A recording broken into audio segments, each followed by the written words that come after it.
Hello, this is Spencer Colgan from Spencer Colgan is Wallpaper. You're looking at a Phillip Jeffries organic textured wall covering. Very fine wall covering, very expensive, but easy to hang. And although this is a factory edge, as is this one, I'm going to double cut it. I put a piece of tape on the already hung sheet so that the glue on this doesn't get on this. And I'm just going to fit the paper into place.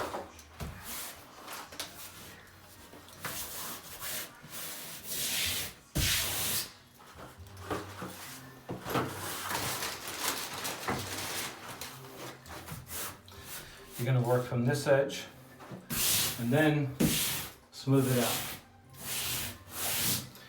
You don't need heavy-duty harsh plastic smoothers.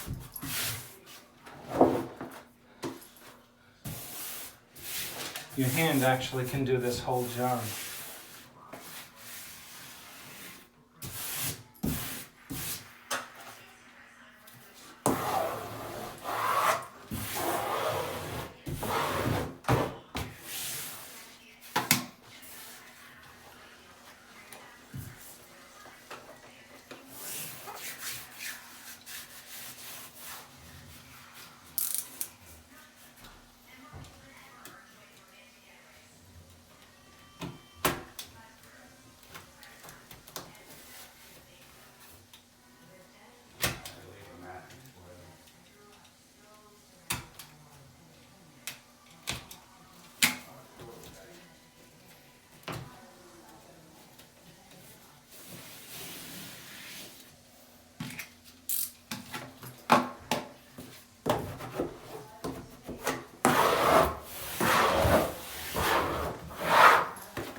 Just bring them down to the action at the bottom here.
Okay.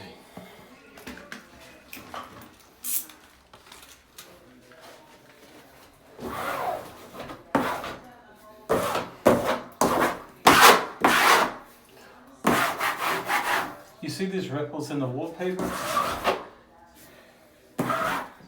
When you work them out, there's a little play in this paper. You can knock it out of square. Don't assume that this is plumb because you started out plumb. There's a lot of give in this. You could be off a half an inch on a wall this size. All I'm saying is to make sure that when you do cut it, you make sure you're using a level so you have a nice straight cut.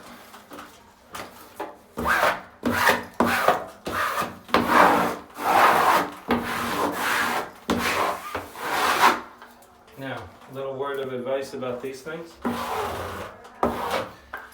This texture is very thick. And so if you go too hard with this thing, if you look, you might see that you bruised it. So you don't want to go like this too much across the grain. With it is fine. And if you overwork your seams, same thing. You might burnish it, make it shiny. Okay.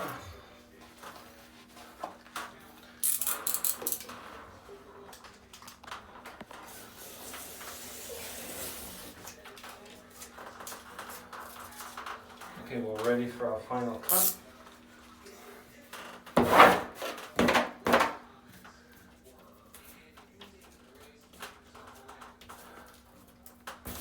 Okay, so now, this is probably the most important aspect of this video. What blade do you use? With this wallpaper, you're going against a very tough texture. The texture's going this way. Okay, it's like cutting a piece of steak with a butter knife. You need your sharpest, thinnest blade. 9mm black blades. Actually, they're called blue, I think. Okay, so let's do it.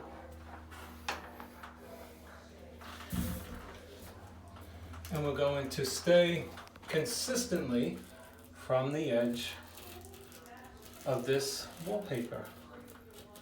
You just watch me. Now, if you don't feel comfortable doing by eye, simply get yourself a guide. But when you're only cutting off 1/4 of an inch or less, the guide might actually get in your way. Now, during the course of my cut, this strip that I'm cutting off may come down and obscure or obstruct my vision to see what I'm doing. So at the top, you may want to put a piece of tape over the piece that you're cutting. You know, in order to keep it up in the air, or keep it up at the top. You know what I'm saying? Like it's just staying up because it has glue on the back. But if it should come down, it does get in the way. And if that happens, just put some tape at the top. Now, do you see what I'm doing with 2 hands here? I'm guiding my left hand with my right. My right hand is in constant contact with the wall. And I don't want to go off. And so my left hand is being guided by my right hand. I got at least 3 fingers touching this wallpaper with my right hand.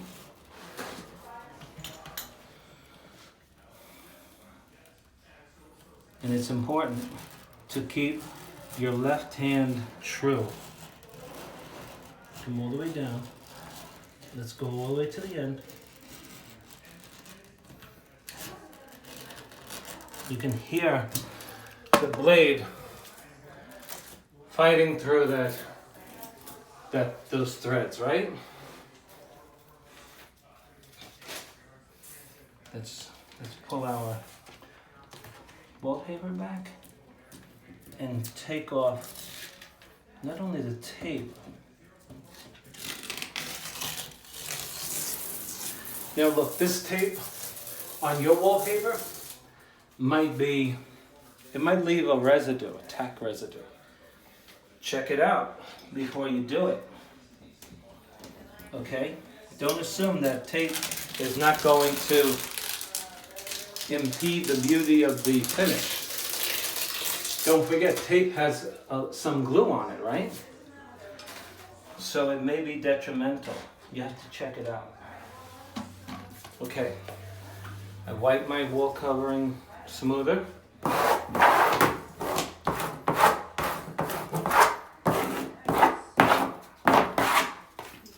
To make sure that there's no glue on it. Now, nice and easy, work it in. You could do an X motion. It's good because there could be tension on the seam, and by crisscrossing, you eliminate tension.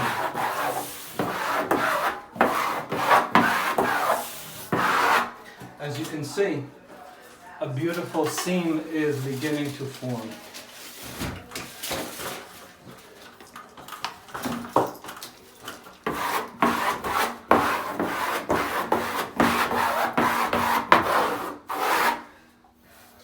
Now, there you have it. Show them the seam up and down. Folks, this is a very thick organic material by Phillip Jeffries. And that is a double cut on a textured, natural wall covering. Okay, this is Spencer Colgan from Spencer Colgan's Wallpaper. Thanks for watching. See you on the next one.